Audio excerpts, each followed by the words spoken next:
You are sitting in a room that is too quiet. Look at the time. It is late. Or maybe it's early. It doesn't matter. The only thing that matters is the problem in front of you. The crisis. The deadline. The weight that is currently crushing your chest. You look at your phone. It's sitting there, black and silent on the desk. You've checked it 3 times in the last 5 minutes. You're waiting for a notification, a message, a sign that someone else is awake, that someone else cares, that someone else is going to step in and shoulder just 10% of this burden. But the screen stays black.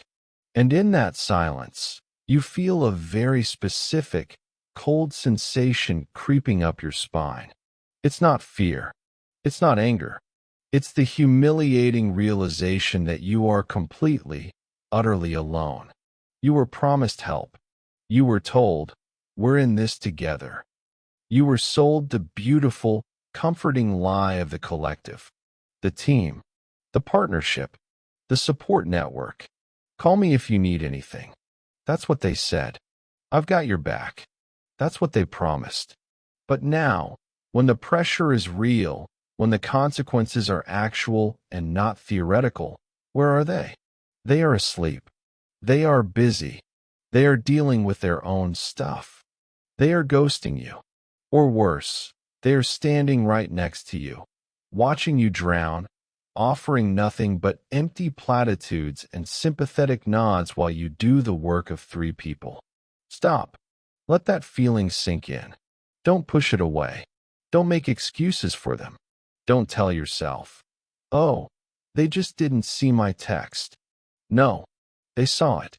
They just didn't care enough to act. This moment right here, this heavy, suffocating isolation, is your origin story. This is the moment the universe is trying to teach you the most painful lesson of your life. A lesson you have spent years trying to ignore because it's too terrifying to accept. The lesson is this: no one is coming to save you. You have spent your entire life operating under a delusion. The delusion is that if you fall, there is a net. The delusion is that if you scream, someone will hear you. You have built your entire strategy for success around the assumption of allies. You think that because you are a good friend, they will be good friends. You think that because you would sacrifice for them, they will sacrifice for you. You think there is a transactional balance to the universe where your loyalty buys their support. And tonight, looking at that silent phone, you are realizing that the account is overdrawn. You have been paying into a system that was never designed to pay you out. You feel betrayed. You feel used. You feel like the victim. But here is the uncomfortable truth I need you to swallow right now. This is your fault. You created this. You cultivated this dependency. You are the one who decided to build your castle on the shifting sands of other people's reliability. You are the one who decided that winning was a team sport, even when the roster was filled with people who can barely tie their own shoes. You are addicted to the idea of allies because the alternative scares you to death. The alternative is 0 allies. The alternative is the terrifying reality that your success, your survival, and your future rest 100% on your own shoulders. No scapegoats, no buffers, no one to blame when things go wrong. Most people can't handle that. They need the herd. They need the group chat. They need the validation of the committee. They would rather fail together than succeed alone, because failing together feels safe. It's warm. It's cozy. You can all sit around the fire of your collective incompetence and tell stories about how hard it was. But you are tired of that fire. You are tired of the warmth that produces nothing but ash. Think about the last time you relied on someone for something critical. A business partner, a romantic partner, a close friend. You had a vision. You had a pace. You were ready to sprint. And what did you do? You waited. You slowed down to match their stride. You diluted your vision to make it palatable for them. You compromised your standards to avoid hurting their feelings. You spent 50% of your energy doing the work and 50% of your energy managing their emotions, their insecurities, their hesitation. You turned yourself into a crutch, and the moment you needed them to be the pillar, they crumbled. This dynamic, this endless cycle of expectation and disappointment, is the primary reason you are not where you want to be. You are carrying dead weight and calling it support. You are trying to run a marathon with a corpse strapped to your back, wondering why you're so tired, wondering why you're so slow. Win with zero allies doesn't mean you become a hermit. It doesn't mean you move to a cabin in the woods and never speak to a human being again. It means something far darker and far more powerful. It means you sever the psychological umbilical cord that connects your survival to their approval. It means you reach a point where their presence is a luxury, not a necessity. It means that if every single person in your life walked out the door tomorrow, you would not collapse. You would not falter. You would simply adjust your grip and keep moving. The pain you feel right now, that throbbing anxiety in your chest because you're doing it alone, that is weakness leaving the body. That is the death of the sheep and the birth of something else. You are currently grieving the loss of an illusion. You are grieving the fantasy that you are part of a tribe that protects its own. Let it die. Watch that fantasy burn to the ground. Stand in the ashes. Look around at the empty room. Look at the silent phone. Realize that the silence isn't a void. It's space. Space for you to move. Space for you to think. Space for you to act without asking for permission. You have spent years begging for allies. You have spent years auditioning for teams. You have spent years trying to be good enough so that they won't leave you. And it has gotten you exactly here, alone in the dark, waiting for a text that isn't coming. So let's stop waiting.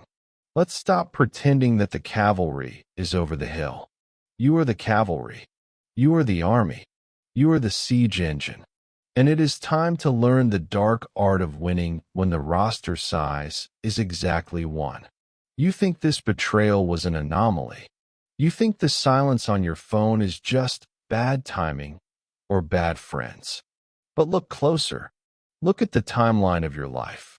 This isn't an event. It is a pattern. Go back to the beginning. You are in a classroom.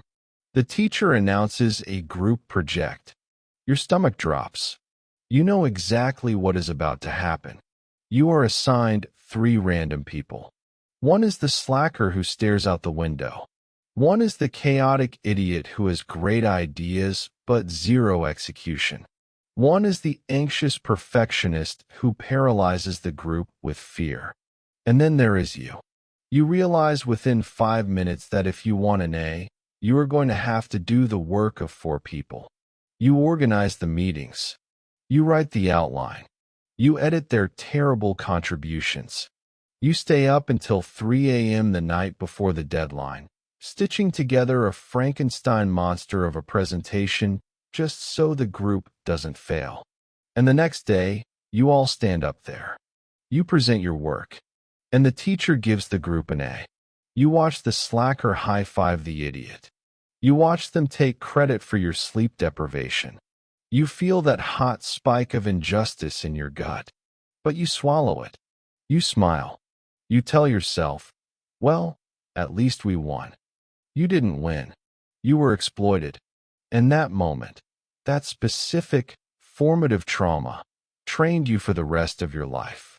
It trained you to accept parasites as partners. Fast forward 10 years. You are in a boardroom, or a Zoom call, or a coffee shop with a potential business partner. You have an idea. A sharp, dangerous, profitable idea. It is clear in your mind. It is electric. You can see the path from A to B, but you don't just do it.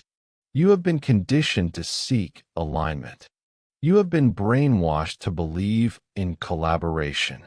So you put the idea on the table, and the vultures descend. I'm just playing devil's advocate here, one says. Let's not rush into this, says another. What if we soften the tone, suggests a third. You watch your beautiful, sharp idea get blunted. You watch them sand down the edges until it is safe, until it is average, until it looks exactly like everything else. You spend 3 hours debating the color of the logo instead of building the product. You spend 3 weeks looping people in instead of launching. You feel the energy draining out of you. Not because the work is hard. The work is easy. The people are hard. Every ally you add to the equation is a tax. It is a tax on your speed. It is a tax on your clarity. It is a tax on your sanity. Think about the last time you tried to plan a simple trip with friends. Just a weekend away. It should take 10 minutes. Let's go here. Let's stay here. Instead, it becomes a 3-month negotiation. A specialized torture chamber of group chats. I can't do those dates. That hotel is too expensive. I don't like that airline. You end up going nowhere. Or you end up going somewhere you didn't want to go, at a time you didn't want to leave, with people you no longer want to see. And you call this friendship. You call this community. You are lying to yourself. This is the liability of the herd. The uncomfortable truth is that the average person is terrified of movement. They are terrified of decisions. They are terrified of consequences. When you bring them into your circle, you are not gaining their strength. You are inheriting their fears. You are chaining yourself to their limitations. If you run a race alone, you run at your maximum speed. If you run a race holding hands with 3 other people, you run at the speed of the slowest person. That is physics. That is undeniable. And yet, you keep looking for partners. You keep trying to build a team. Why? Because you have been sold a romanticized version of reality where teamwork makes the dream work. Let's look at the data of your own life. Every major screw-up you have ever dealt with, did it happen because you failed? Or did it happen because you trusted someone else to do their part, and they didn't? Every time you lost money, was it your bad judgment? Or was it bad advice you felt obligated to take? Every time you were late, was it your lack of discipline? Or were you waiting for someone else to get ready? The pattern is screaming at you. The variable that introduces chaos into your system is always other people. You are the constant. They are the entropy. You bring order. They bring confusion. You bring focus. They bring distraction. You bring standards. They bring excuses. And the worst part? You pay for it. When the group project fails, you get the F. When the business partnership implodes, you lose the capital. When the relationship turns toxic, you lose the years. You are the one left holding the bag. Always. Because you are the competent one. You are the one who actually cares. And the universe has a very cruel way of punishing competence when it is tethered to incompetence. It forces the strong to carry the weak until the strong collapse. That is what your allies are doing to you. They are not lifting you up. They are leaning on you. And you are so desperate for connection, so desperate to not be seen as arrogant or antisocial, that you let them. You let them drag you down to their level.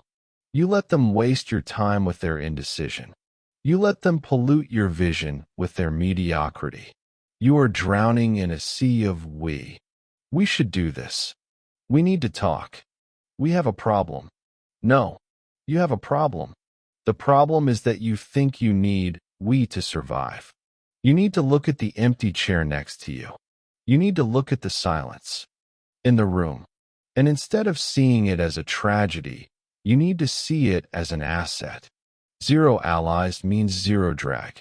0 allies means 0 compromise. 0 allies means 0 excuses. It is time to stop looking for the missing piece in someone else. It is time to realize that the pieces they are holding don't fit your puzzle anyway. You have been taught a lie your entire life. It is a mathematical lie. You were taught that 1 plus 1 equals 2. You were taught that 2 heads are better than 1. You were taught that there is strength in numbers. Let's look at the real math of your life. When you add another person to a problem, you do not double the solution. You double the complexity. You square the communication overhead. You cube the potential for misunderstanding. In the physics of social dynamics, 1 plus 1 often equals less than 1. Think about it. You have a task. You can do it in an hour. It will be done exactly the way you want it. It will be sharp.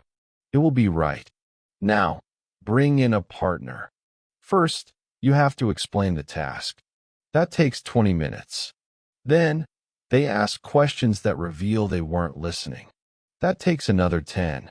Then, they go away to do it. You wait. You check in. How's it going? Almost done, they say.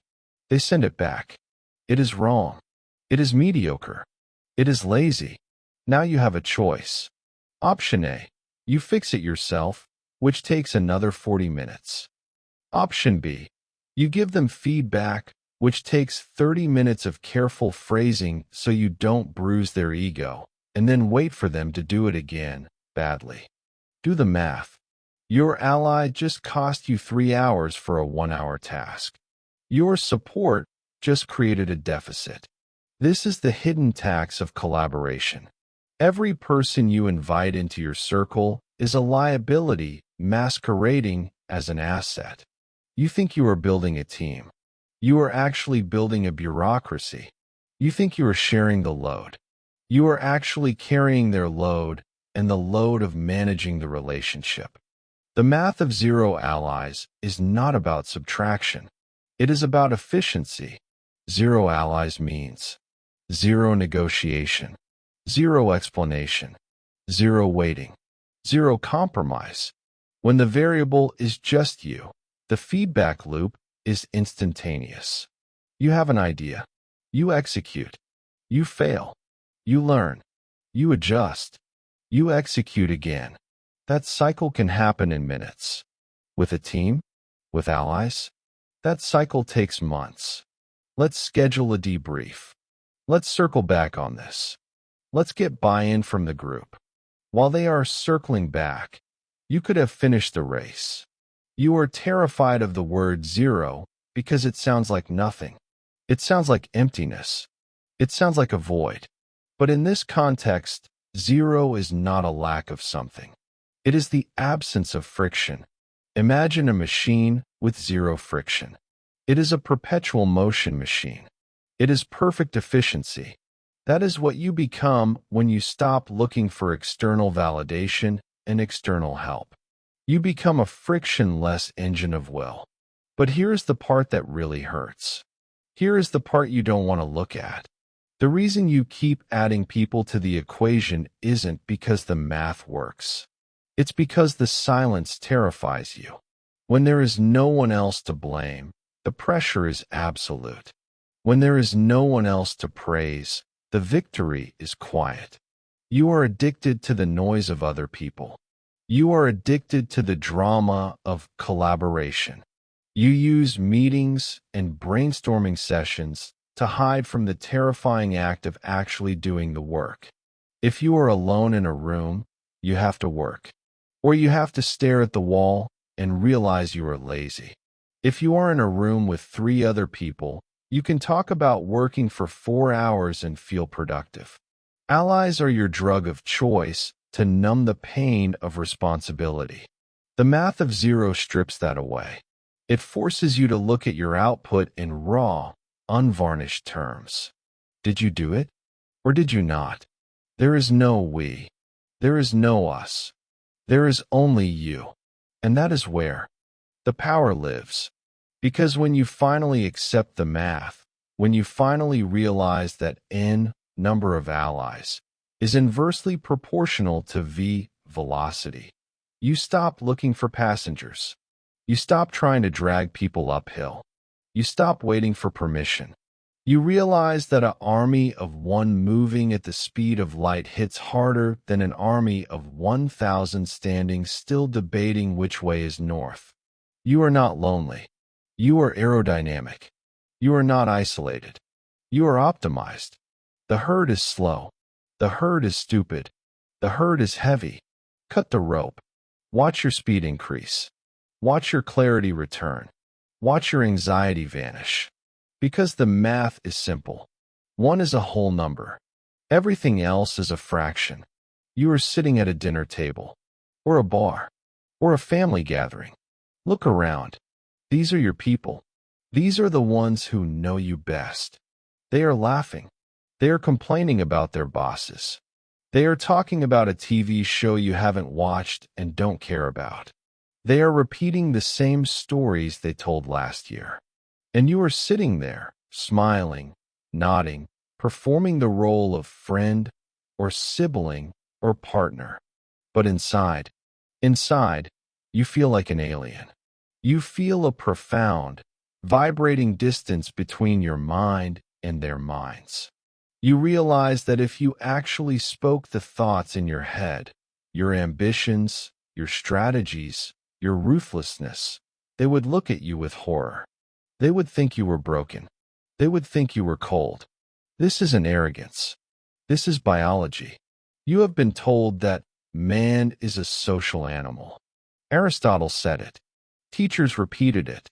Therapists preach it. They tell you that isolation is a pathology. They tell you that the desire to be alone is a symptom of sickness. They are lying to keep you in the pen. Friedrich Nietzsche ripped this lie apart over a century ago. He didn't see one type of human. He saw two. There is the herd, and there is the creator. The herd is designed for one thing, survival. Their entire psychological structure is built around safety. They huddle together because the center of the herd is the furthest point from the predator's teeth. They value consensus because consensus feels like protection. They value niceness because it keeps the peace. To the herd, the worst possible sin is to stand out. To be different is to be dead. And then there is the creator. The creator is not designed for safety. The creator is designed for conquest, for building, for changing reality. But here is the catch. The creator cannot function within the herd. The herd's gravity is too heavy. The herd's noise is too loud. When you try to bring a lies into your vision, you are trying to drag the herd up a mountain they were never built to climb. You are taking sheep and trying to teach them to hunt like wolves. And when they fail, when they complain about the cold, when they refuse to jump, when they bleat for safety, you get frustrated. You think, why don't they get it? They can't get it. Their psychology is fundamentally wired to resist the very risk you are trying to embrace. You are an apex predator living in a petting zoo. You are walking around with claws and fangs, trying to eat grass so you don't scare the rabbits. And you are starving to death. This is the psychological foundation of zero allies. It is not about misanthropy. It is about taxonomy. You are misclassifying yourself. You are trying to find peers among people who are genetically coded to be participants. The lion does not have allies. The lion has territory. The eagle does not have a support group. The eagle has altitude. When you are at the bottom of the food chain, there is safety in numbers. When you are at the top, there is only room for one. This is why you feel that friction every time you try to collaborate. Your brain is firing on a frequency that disrupts their signal. Your intensity makes them uncomfortable. Your speed makes them dizzy. And in return, their slowness makes you insane. You are trying to democratize greatness. You are trying to vote on a vision. You cannot vote on a vision. A vision is a dictatorship of one mind. The psychology of sovereign power requires you to accept a terrifying trade-off. To be the creator, you must accept the solitude of the god. You must be willing to be the only one who sees it. You must be willing to be the only one who believes it. You must be willing to be the only one who executes it. Isolation is not a punishment. It is an incubator. Think about a seed. You don't plant a seed in a pile of other seeds and hope they collaborate to grow. You bury the seed in the dark, alone, under the pressure of the earth. It is only in that crushing isolation that the seed breaks open and becomes something new. If you are constantly surrounded by the chatter of allies, you never hear your own voice. You never hear the instincts that are trying to guide you.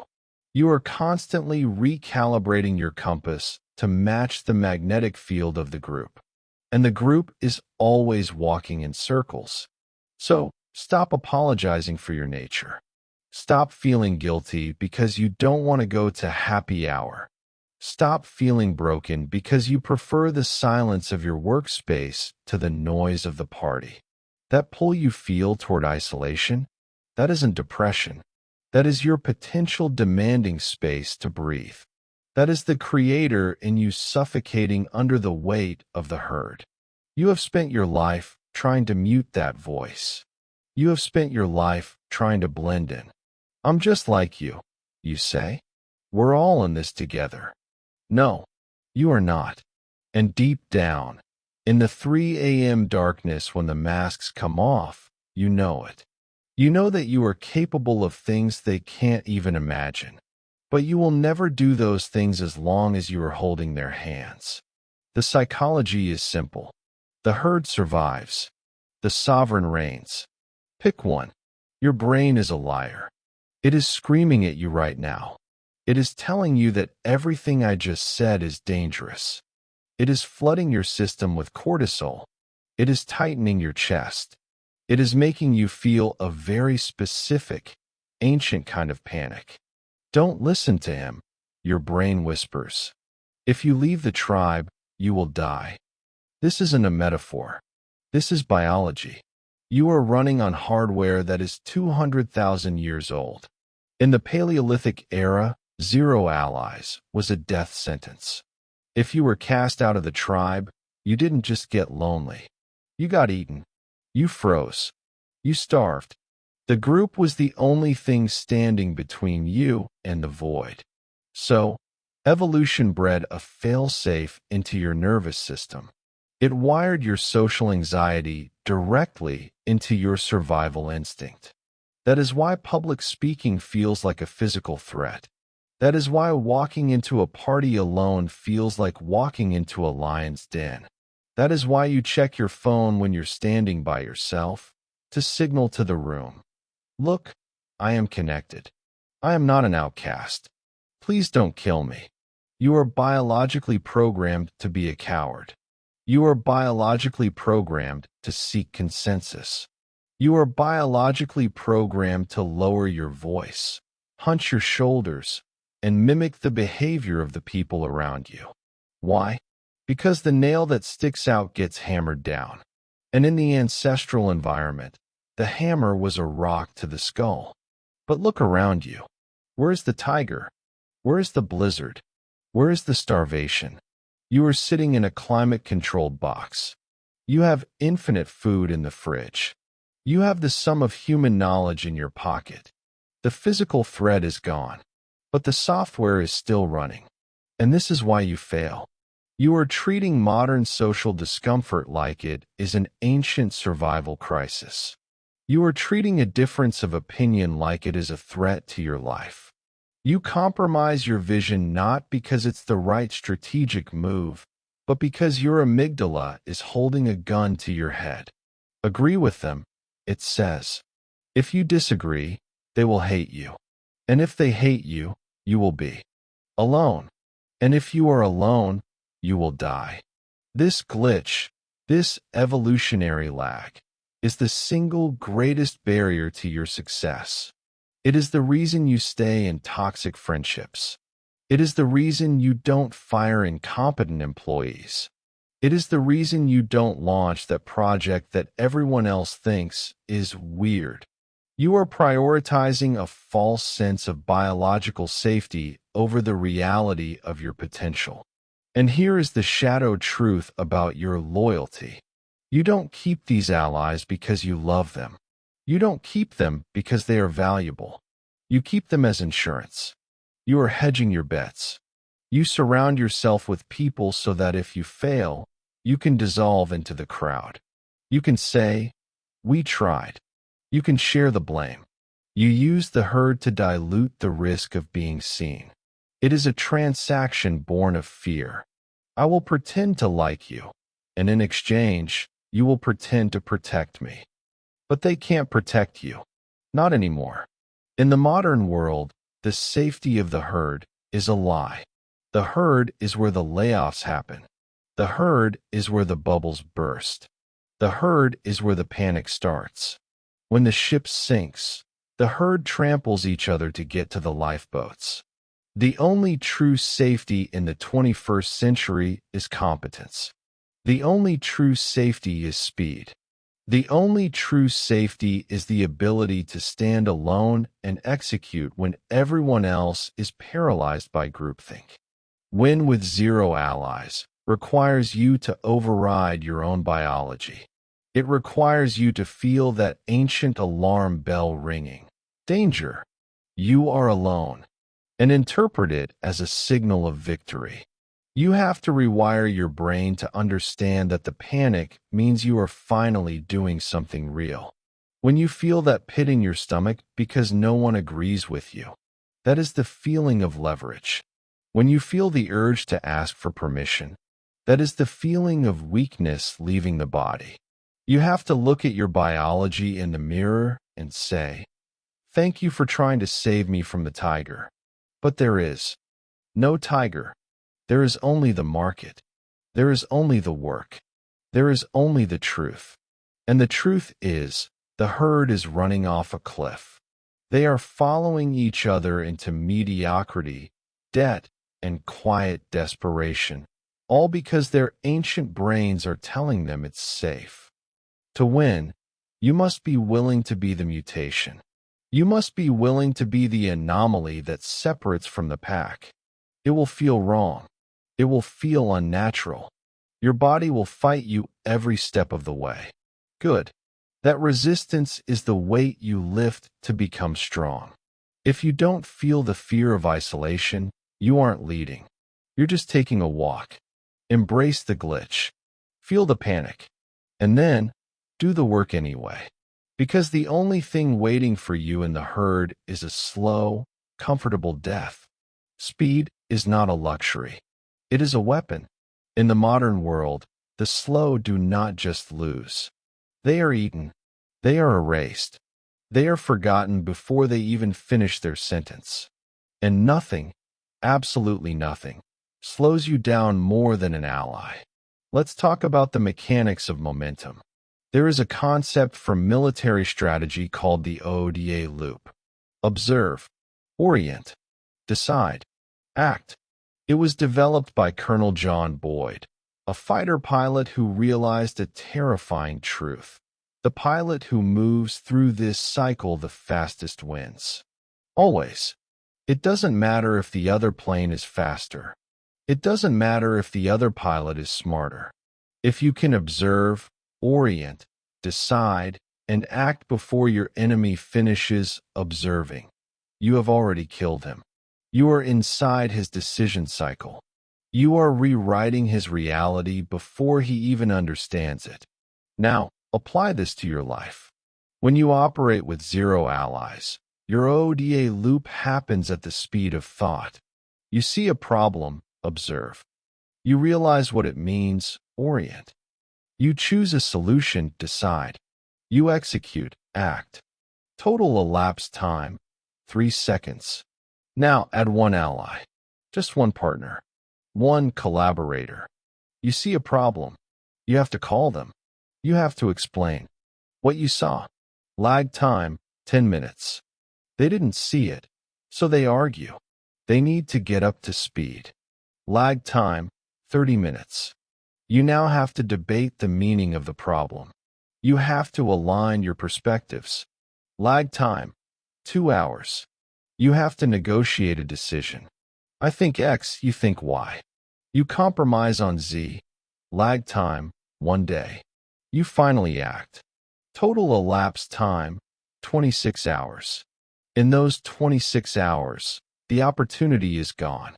The market has shifted. The crisis has metastasized. You didn't just lose time.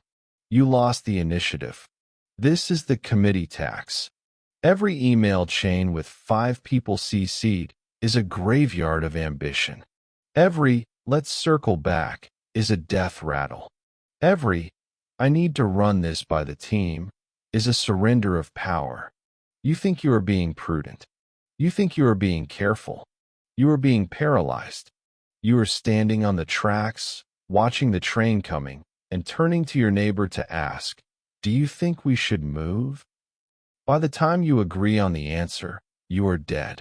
The dark art of self-reliance is built on the ruthless elimination of this lag. When you cut the cord, you become a ghost in the machine. You become invisible because you are moving too fast for them to track. While they are scheduling the pre-meeting to discuss the agenda for the actual meeting, you have already launched the product. While they are drafting the mission statement, you have already captured the territory. While they are asking for permission, you are already asking for forgiveness, if you even bother to ask at all. This is why the herd hates the sovereign individual. They hate you because you make them look slow. You make them look incompetent. You expose the fact that their process is just a hiding place for their fear. They will call you impulsive. They will call you reckless. They will say you don't play well with others. Translate that. Impulsive means you didn't wait for their permission. Reckless means you accepted a risk they were too cowardly to take. Don't play well with others means you refuse to let their gravity hold you down. You must become addicted to this speed. You must learn to love the vertigo of making a decision and executing it in the same breath. It is terrifying at first. There is no buffer. If you are wrong, you hit the wall instantly. But that immediate feedback is a gift. If you fail alone, you fail fast. You learn. You adjust. You go again. If you fail with a group, you fail slowly. You argue about whose fault it was. You write a report. You learn nothing. The OODA loop of the zero ally operator is a tight, screaming circle of efficiency. Observe. Act. Observe. Act. Observe. Act. You become a blur. And in a world of slow, heavy, bureaucratic herds, the blur is the apex predator. Stop waiting for consensus. Consensus is for people who don't know where they are going. Stop waiting for validation. Validation is for people who don't trust their own eyes. Look at the situation. Trust your gut. Pull the trigger. By the time they hear the shot, you'll be 3 miles away. You have a secret addiction. It is more dangerous than drugs. It is more destructive than gambling. You are addicted to the announcement. You have an idea, a breakthrough, a plan to change your life. And the very first thing you do, before you have written a single line of code, before you have done a single rep, before you have made a single dollar, is find someone to tell. I'm going to start a podcast. I'm going to lose 20 pounds. I'm going to quit my job. You say it. You watch their face. You wait for the "wow, that's great." You wait for the dopamine hit of their validation. And in that exact moment, you have already failed. You have mistaken the feeling of progress for the reality of progress. But there is a darker reason why Zero Allies demands a fortress of silence. It isn't just about motivation. It is about warfare. Every piece of information you give an ally is a weapon you are handing to a potential enemy. You think your friends are neutral observers.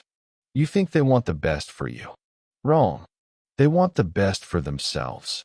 And your sudden ambition, your sudden rise, it is a threat to their comfort. It is a mirror reflecting their own stagnation. When you tell an ally your plan, you are not gathering support. You are handing them a blueprint of your vulnerabilities. You are telling them exactly where to strike if they ever decide they don't like you anymore. You are telling them exactly how to sabotage you if they get jealous. You are telling them exactly what to whisper to others to make you look foolish if you fail. Oh, did he ever launch that thing? I didn't think so. Information is the only currency that matters. And you are spending it like a drunken sailor. You are venting. You are processing. You are bouncing ideas around. Stop. Every word that leaves your mouth dilutes your power. Think about the most dangerous people in history. Think about the most successful negotiators. Think about the predators in the wild. Do they announce their attack? Do they hold a press conference before they lunge? No, they move in silence. The tiger does not roar before it leaps. It roars after the kill. The zero allies protocol requires you to embrace the discipline of OPSEC, operational security. This means you treat your life like a classified operation. Nobody needs to know your next move. Nobody needs to know your financial situation. Nobody needs to know who you are dating, what you are building, or where you are going. Why? Because the unknown is terrifying. When you are silent, people project power onto you. They don't know what you are capable of, so they assume you are capable of everything. When you are loud, when you overshare, when you explain yourself, when you seek validation, you become small. You become predictable. You become manageable. Oh, that's just John. He's always talking about his big plans. You have become a known quantity. And a known quantity is easy to control. The dark art of self-reliance is the art of the jack in the box. You stay in the box. You do the work in the dark. You grind in the silence. And then, pop, you emerge with the finished product. You emerge with the results. You emerge with the victory already secured. They didn't see it coming. They didn't have time to doubt you. They didn't have time to discourage you. They didn't have time to sabotage you. You denied them the opportunity to interfere. This is the strategic advantage of loneliness. When you have no allies to confide in, you keep your counsel. You keep your cards close to your chest. You become an enigma. And let me tell you what happens when you stop telling people what you are doing. They start watching you. They sense the shift. They feel the vacuum of information. They start to wonder, what is he up to? That curiosity? That is respect. That is fear. You are no longer looking for their approval. You are building a reality that they will have to accept as a fait accompli. So seal the leak. The next time you have a great idea, bite your tongue until it bleeds. The next time you want to complain about a problem, swallow it. The next time you want to show off a work in progress, delete the post. Build the fortress. Lock the gates. Let them think you are doing nothing. Let them think you have given up. Let them think you are boring. And then, while they are busy talking about their plans, you execute yours. The most powerful move in the world is the one nobody saw coming. Win in the dark. Let the results turn on the lights. You come home at the end of the day. You drop your keys on the table. You sit on the edge of the couch and stare at the wall for 20 minutes. You are shattered. You are bone-deep exhausted. Your brain feels like it has been run through a blender. Why? Did you dig a ditch? Did you run a marathon? Did you solve a complex mathematical proof that pushed your cognitive limits? No. You sat in a chair. You typed. On a keyboard. So why do you feel like you've been in a fist fight? Because you spent 8 hours managing the emotional fragility of other people. You are not tired from the work. The work is the easy part. The work is logical. The work is linear. The work gives energy back when you do it well. You are tired from the people. This is the third deep dive, the energy tax. Every ally you bring into your orbit is a leak in your fuel tank. Think about your average interaction. You are in the zone. You are flowing. You are finally making progress on that thing you've been putting off. And then ding. Hey, do you have a sec? Can I just pick your brain for a minute? I'm really struggling with this. You stop. You sigh. You turn your chair. And for the next 15 minutes, you have to switch contexts. You have to lower your frequency to match theirs. You have to listen to them explain a problem they could have solved with a Google search. You have to validate their feelings so they don't feel stupid. You have to carefully phrase your answers so you don't sound harsh. You are performing emotional gymnastics just to get them out of your face. And when they leave, you try to go back to work. But the flow is gone. The momentum is dead. It takes you 20 minutes just to remember where you were. That one quick question didn't cost you 5 minutes. It cost you an hour of peak cognitive performance. Multiply that by 5 allies, by 10 coworkers, by a needy partner. You are spending 80% of your daily energy budget on maintenance. You are maintaining their egos. You are maintaining their confidence. You are maintaining the vibes. You are a high-performance engine that is being forced to tow a caravan of broken cars. And you wonder why you aren't winning? You wonder why you have no energy left for your own dreams. Because you gave it all away in bite-sized pieces to people who didn't even say thank you. The dark art of self-reliance reveals a brutal equation. Energy is a zero-sum game. Every unit of energy you spend listening to someone complain about their life is a unit of energy you cannot spend changing yours. Every unit of energy you spend collaborating on a compromised vision is a unit of energy stolen from your masterpiece. You think you are being a good friend. You think you are being supportive. No, you are being a battery, and they are plugging into you. They are draining you dry to power their own dysfunction. Notice how they always come to you when they have a problem. Notice how they always need to vent. I just need to get this off my chest, they say, and they dump their toxic waste onto your lap. And they walk away feeling lighter. And you? You walk away feeling heavy. You walk away carrying their stress, their anxiety, their negativity. You are the emotional garbage disposal for your social circle. When with 0 allies creates a sealed system. When you cut the cord, you stop the leaks. You reclaim that 80%. Imagine what you could do if you didn't have to explain yourself to anyone. Imagine what you could build if you didn't have to manage expectations. Imagine how fast you could move if you didn't have to wait for the slowest person in the room to catch up. The energy you get back is nuclear. You finish your work in 3 hours, not 8. You have the mental clarity to learn a new skill in the evening instead of collapsing in front of Netflix. You wake up excited, not dreading the inbox. People will call you cold. They will say you are unavailable. You've changed, they'll say. You never want to hang out anymore. Good. Let them say it. They are only complaining because their battery charger just unplugged itself. They are mad because they have to carry their own weight for the first time in years. Let them struggle. Let them fall. Your energy is the most precious resource you possess. It is the fuel for your ascendancy. It is the fire that will burn down the old version of your life and build the new one. Do not give it away to people who use it to keep themselves warm while they do nothing. Hoard it. Protect it. Use it. 0 allies means 0 parasites. And for the first time in your life, you will feel what it's like to run on a full tank. We have spent the last 20 minutes talking about how they use you, how they drain your energy, how they slow your speed, how they pollute your vision. It feels good, doesn't it?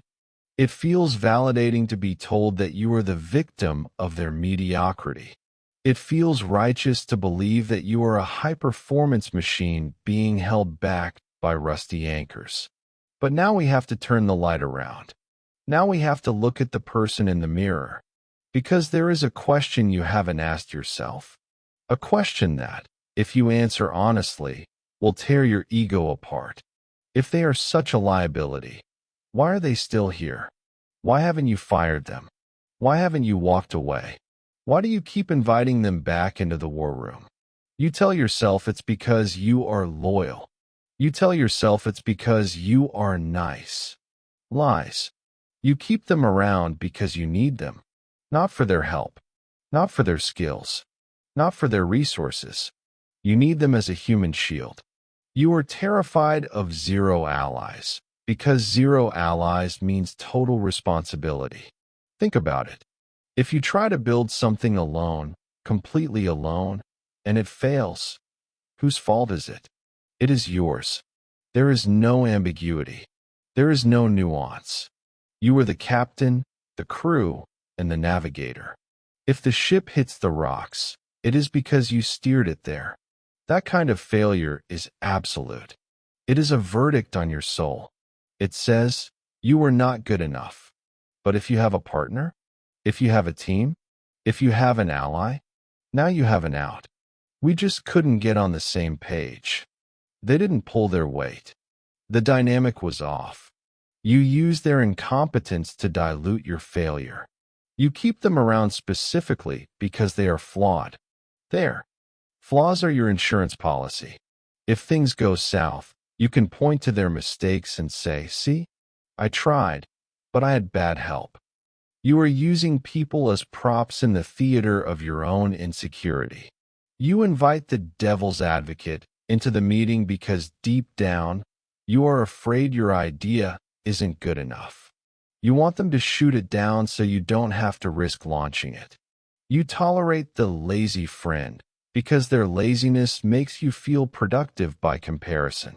You keep them around to lower the bar so you can clear it without sweating. You are not a victim of bad allies. You are a collector of them. You have curated a museum of people who allow you to play small. I can't move to that new city, my friends would be upset. I can't quit my job, my family would worry. Do you hear yourself?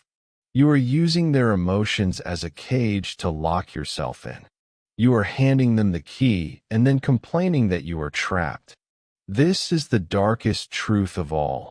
You are complicit in your own stagnation. You chose this dynamic. You chose the dependency.